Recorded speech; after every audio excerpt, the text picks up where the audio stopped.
Hello, Bill Johnson here with another Prevost maintenance moment. Here we see Gus, the groovy bus. It's missing its sneakers here. We've taken the tires off and we're doing work on this bus. And beside it, you will see a Marathon, 2009 Marathon. Beautiful coach. We took the shoes off it as well. And we're working on the chassis. And actually, Joe Camper is working on the chassis. Joe is a Prevost chassis expert with many, many years of experience. And can go through these chassis at an amazing rate and fix all the air leaks and other issues you have with the chassis. So on this particular bus, Joe has replaced the airbags. You'll see here. And you'll see this is the beam that supports the airbags on each side. You have your drawbars here to connect that floating frame to the chassis itself so that it can pass the motion or the movement of the wheels on and push the chassis. You also have a cross link here to keep that floating chassis from moving side to side. You have the ride height Norgren valve, which is going to be replaced. In many cases, he basically replaces all of the Norgren valves as well as the brake relays. Joe does a beautiful job replacing the hoses. You'll see here, he replacing them with new hoses and new fittings.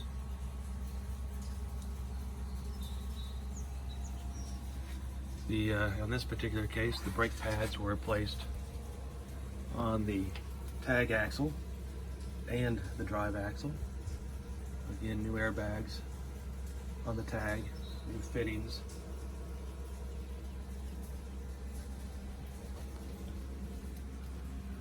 He took down these air tanks, cleaned them, again replaced the fittings to make sure there were no leaks. And many of the brake relays you can see up in here. So Joe does a very complete job. Takes a lot of pride in his work. He's clearly done it many, many times and knows these buses, particularly the chassis part of the buses, inside and out.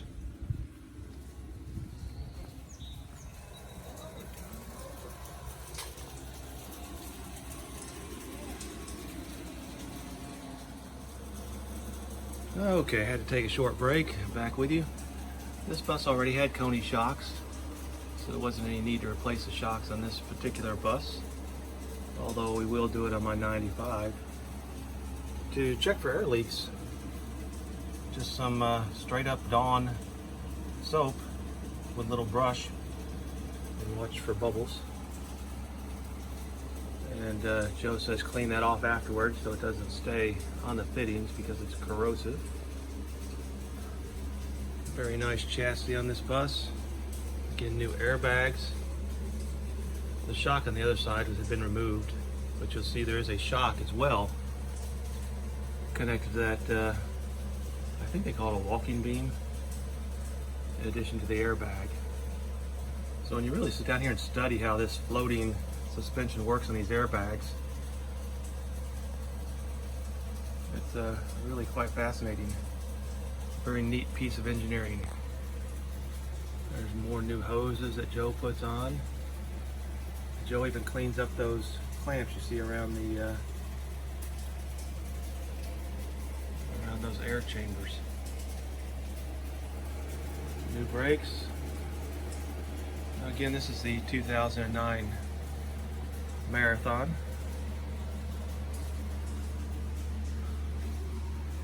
Owned by my buddy.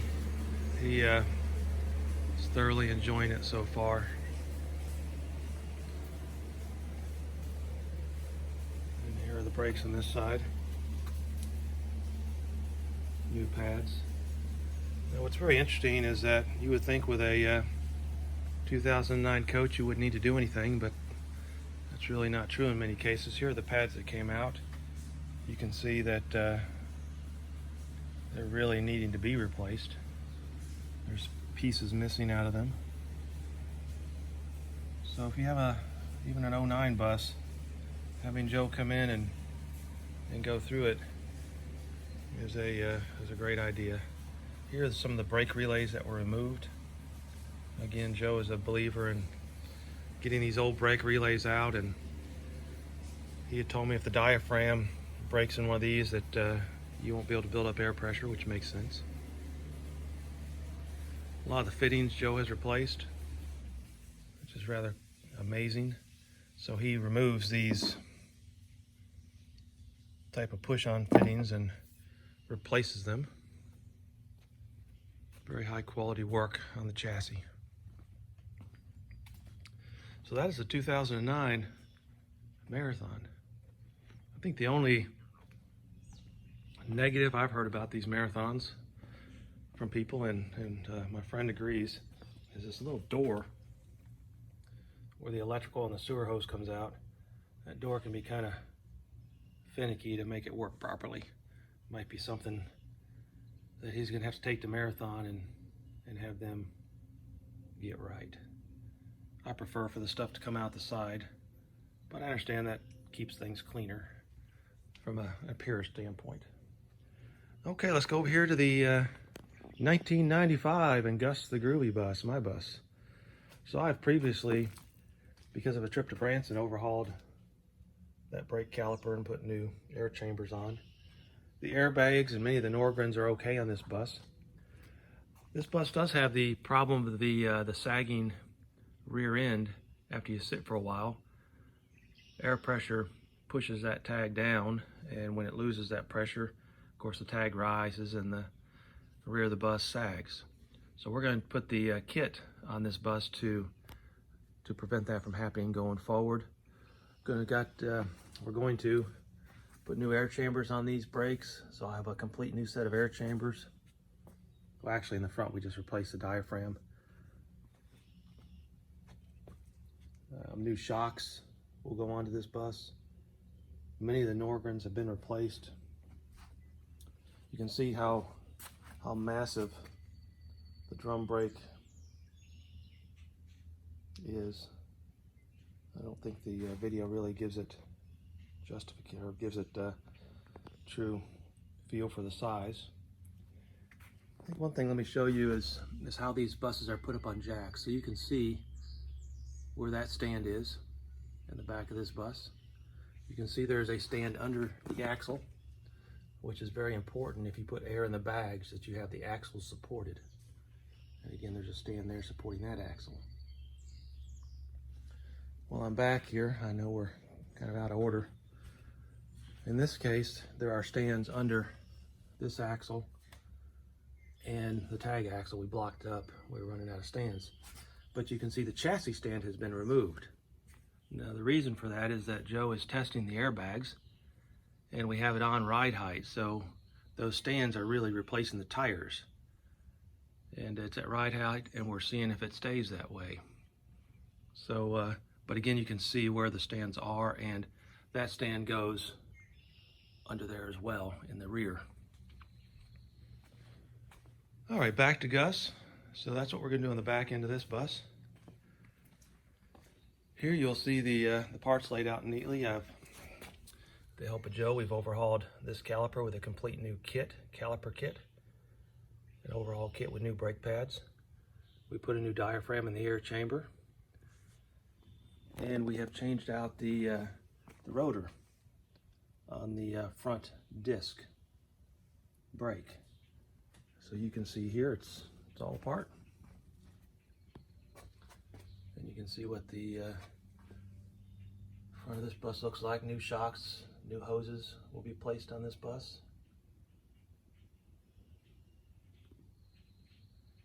Airbags are okay. Let's talk about these brake rotors for just a moment. You can see this is a new one. Not really too terribly expensive. I think that's 300 bucks a piece. Let me show you the old one on the passenger side. I think I have oil all over it, so you're not going to be able to see it very well. Let me show you the other one.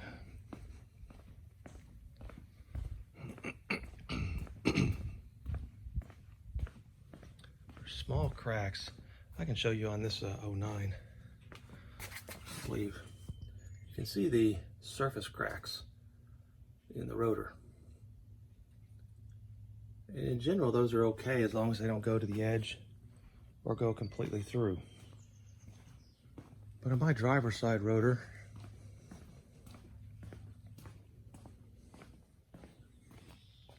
you can see, for example, that crack is all the way to the edge, and you can even see it on the edge.